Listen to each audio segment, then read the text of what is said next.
Kai, you forwarded some stuff to me. Yep. Walk me through this, the great parent flippening. Absolutely. This is, caught my eye and I was like, wow. Speaking of jobs, where are the next generation of job holders living? Yep, no, exactly. So this is a chart that I found over the weekend where we were looking at it. If you want to pull up the chart number 1 here, it was called the Great Parent Flippening, where it talks about what do 26-year-old Americans, who do they live with, right? We see 1968 versus 2018. So in 1968, 78% of people lived with their spouse. And then second one is 12% lived with their parents still, and then 4% lived with the roommate, and then 3% lived alone. So it's pretty clear in terms of where people are living and who they're living with. And then fast forward to 2018, which is 5 years ago. So these are now 31-year-olds, according to the statistics. A whopping 30% of them lived with their parents.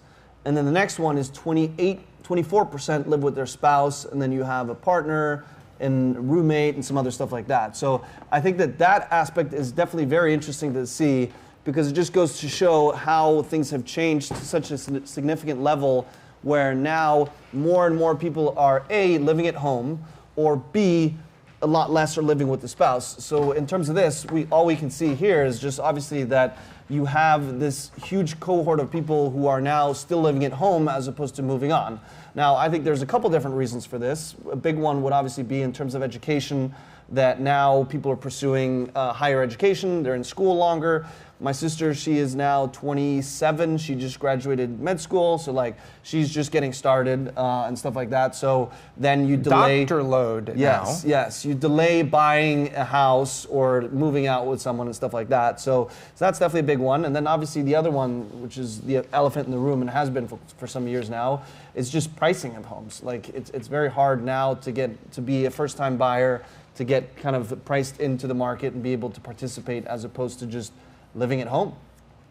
What do you think about this? Well, what I think is, look, Bailey the golf girl is sending in the applications this fall. Mm-hmm. So she's got her GPA, she got her SAT done, really good SAT, 1560. I'm really just so proud of her.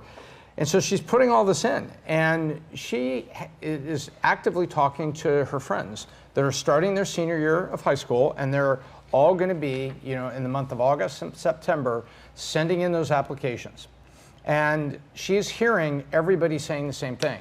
My parents can help me up to a point, so I'm hoping I can get financial aid at this level. Yep. I'm hoping maybe I can get a scholarship on a major I'm choosing, and then I'm hoping that my student loans won't be too big. So they're talking, these are juniors in high school talking about, the future of actually carrying student loan debt, when they're going to school. And so how can they, and then they're thinking about, I didn't ask her if she connected the dots all the way to housing and where you're gonna live, but I think that's horrifying. A big thing too now is that when you have, say you have two people who've gone to school, like me and my partner, for example, right? You each have anywhere from 150 to 200, maybe even 300 grand in student loans.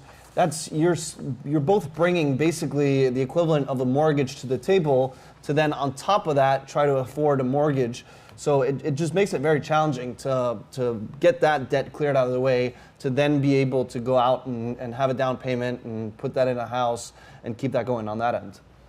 Yeah, no doubt. So that's kind of a bleak future.